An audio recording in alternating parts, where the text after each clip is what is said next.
Televidente, feliz dia, happy Tuesday. It's a beautiful day down here in Dushi, Curacao, and I hope you're having a wonderful time. Seba, St. Martin, Stacia, how you doing? How you doing? Happy Tuesday. Boneiro, conta. Canal 2, ayan na Boneiro. Anto Aruba, Aruba, Channel 55, Seitar. Hey, looking good. How's the Tuesday going so far? Misako quizás bata cansado, bata times de dia de ayer, ya luna pa bo sa recuperar di bo dushi weekend. Pero agora kita jamais, bang pa mi. Anto me da sumamente contento também com tour e reaccionam para lo que te trata Facebook.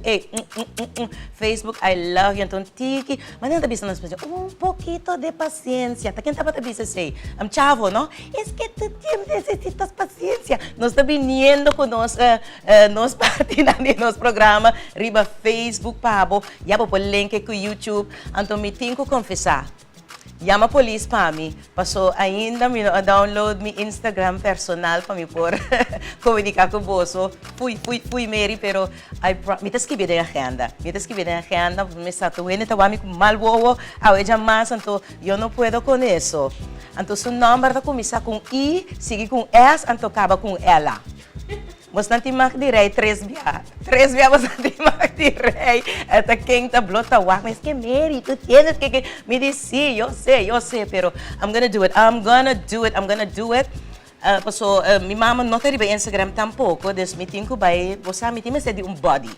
Me tem body, mandame Facebook message, vamos dizer, Facebook page sa libaw di boso pantalla aqui nang, anto mandame message bisami si abo tampouco no tariba Instagram, anto eu era nos po body. Anto era nos po conectando, nos to pone fecha com amigo boso, lo subir riba Instagram. Então muito coisa para ter conta com nebo mensagem, pero I'm gonna do it. I'm gonna get an Instagram. Let me know if you are also not on Instagram, and then we can buddy up. We can buddy up and get hooked up on Instagram. Pero vida super contento também para reaccionar. Esse aqui nos tem nos Facebook opinion nos tem dois passou na fim de programa of SIMAN lá nos bisa nos tá pone tour summer blouses não corta bom tour dia na kita summer fashion costang light ko de Mr. and Miss anto yabo por rei abo por escolhe abo por vota nos tem party no para vota ribe prome set chimis nang cultura cena pero SIMAN aqui it's all about the blouses, it's all about the summer blouses pero mas de mas ding programa. We're gonna get to that pretty soon. Pero you know we have our daily inspiration hoy en español. Anto esta why pray? ¿Por qué orar? Láganos a tirumbista. Ribe clip cortico aquí the sponsors of hope. No comprendo cómo funciona la oración, pero yo sí oro a Dios. Yo también. Cuando yo oro suceden muchas coincidencias. Cuando no oro, no suceden. Es verdad. Yo hablo a Dios como a mi mejor amigo, y Él me guía, Él me ayuda. Por eso le hablamos a Dios. ¿A nosotras nos funciona? Para recibir nuestra reflexión diaria, escríbanos por WhatsApp al +1-787-248-7236. Gracias a los sponsors de Hope, nos sponsor ng de Hope, mas great mes, anto corda nos permitir que o dia que nang bolbe sali forti de Puerto Rico being Curacao, nos sabay entrevistar na so it's so inspirational. And you can also put in the WhatsApp number in your phone, and every day you can also get different inspirational messages. Thank you, sponsors of Hope. Pero tende, agora aqui tá momento pa Best of the Best and S. Pampi.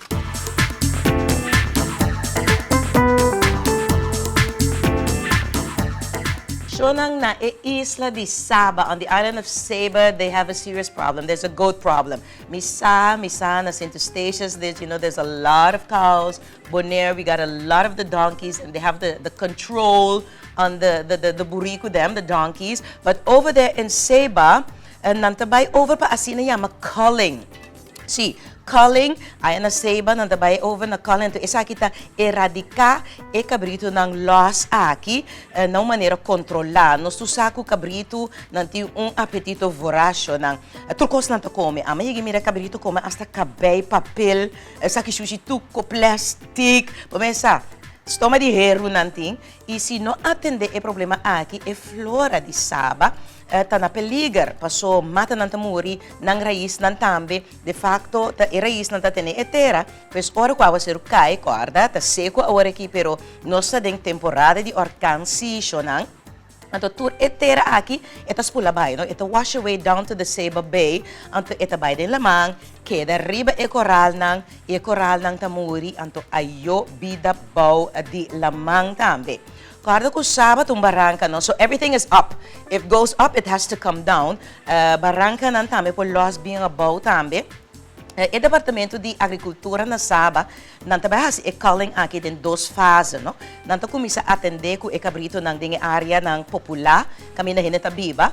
Paso nanta kabano ku tour e mata nang desido dano nang bumisa aya na Saba tour hene nang kurata masya bonita, ku hibiscus flowers, everything so beautiful. Anto e cabrito nanta come a tour turcos, anto e sete prome fase, anto pa prome de Januari 2020, so that's like in like 5 months. Tour cabrito com nota de tag, agora bom, tour cabrito com nota de tag, tawado eliminar. Mi sako opi di animal activist nang awari que nanta up in arms, oh Lord, how cruel, etc. Pero, num dado momento siya na costa me se queda de balança, no? E nos tour saco uma vez cabrito come mata e nota cresce back, Dus anto yabosa nanting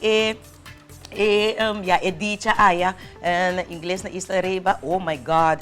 If they tell you have a goat mouth, take high offense. Paso esse que mandi, quando vez mo papel riba kos, costa daya sigur. Pues essa ita informação de isa di Saba kunang la não se chama pester kunang ting di hopi a cabrito nang kutakore ron. Misako ting hende minotapata sa esa kisyonan. Minotapata sa ko po train cabrito pa epokana loss. Anto pa sa ekamina de bingkas back. Aparentemente, po train mo cabrito pa si ese, pero cabrito na akin na nota ba yun ng cast back, anto nanta destroying the flora and fauna over there in Saba. So that's what's going on up there in Saba these days. Hey, Sunshine City, St. Martin, Vromi St. Martin, ku a hurricane cleanup. Nos ting schedule pambo. The hurricane cleanup is still going on, people. It's still going on. Hurricane season started on the 1st of June, so we need to get the place clean. I know a lot of people still have all kind of stuff hanging around after you know who, Miss Irma, she passed by, and I know it's taking some time to get your stuff organized, your house or your businesses, and clean up and stuff like that. I know. I was there in April, so I saw. But remember, these things can be very hazardous should there be a storm at this hurricane season. Let me knock on wood, please. No, we can't deal with that.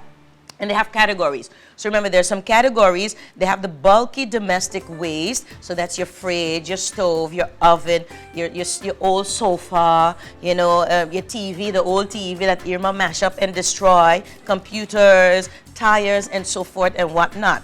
And then they have the white waste, no?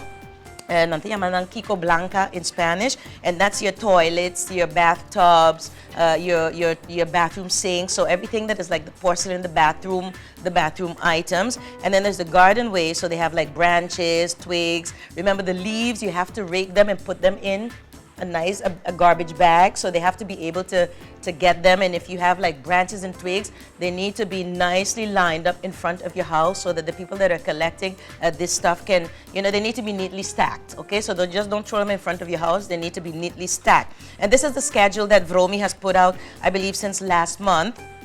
And let me call it by its birth name, Ministerie van Volkshuisvesting, Ruimtelijke Ontwikkeling, Milieu en Infrastructuur. So the Ministry of Public Housing, Spatial Development, Environment and Infrastructure. And they started in parcels. So what's going to happen is in Philipsburg, downtown, you guys, between the 16th and the 22nd, check the times also that you need to put your trash and your stuff outside. And then Parcel 4 was just this past weekend, Union Farm in Nazareth.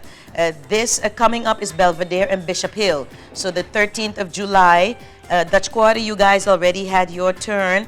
And Parcel 5, the last parcel is Cahill, Bel Air, and Bush Road. So July 20th, and Fort William and Corralito Road is July 21st.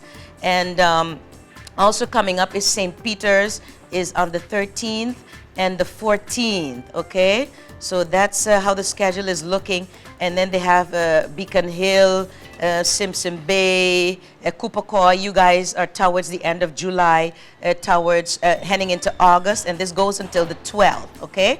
So this goes until the 12th of August. So make sure you adhere to this schedule, because if you put them outside and they already passed, or you put them out the time that you're not supposed to, it's gonna stay and you have to deal with it yourself, all right? But before we go to our first break, I have a question. I have a question that this is going to be on our Facebook page for this week, and I'd really like you guys to give me opinion. Miti un pregunta. Si bobese di kas muri, no? Bomeste po tu maliber pabopor raw e bese di kas aki? Are you allowed time off to grieve the loss of a pet? Well, omesa. Isa kitong kos masya sensitive pami, misa masya mita pens tari ba yami tabira emotional, pero bomesa anto bomesa nos falsies tinko keda pegata ambe, there's we're not gonna cry. Well, meeting information expert opinion, and you can decide and let me know your opinion on our Facebook page. Según estudio hasi na Alemania, 50% di gente na mundo tiung bese na kas. And the studies show that the impact of having them in our lives has really exploded in the past 5 to 10 years. As per the expert of the U.S. Society for HR Management, and they interviewed this person for this particular study.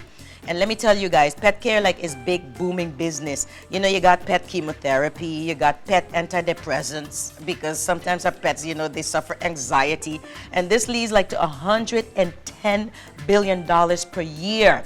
Some workplaces, you can bring your pet to work, or you get a fraternity leave, ora buti yung best, yung pepi nobo, from bestia nobo, o peketa kas 2 dias tali, bosa, verlof, pa ora bobo, vira mama of tata.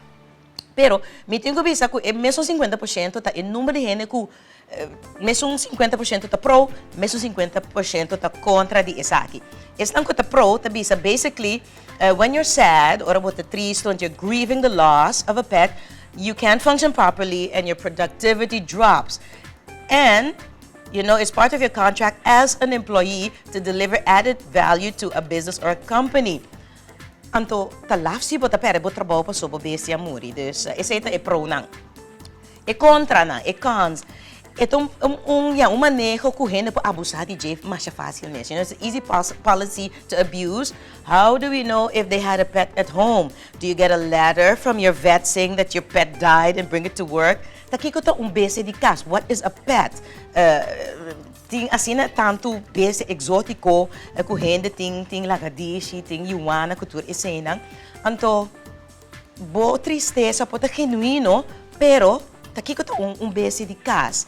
Pero miting ko bisa, as per the Veterinary Medical Association, nang ta kontak kacho, pushi, para din coachi ikabay como pet. Okay?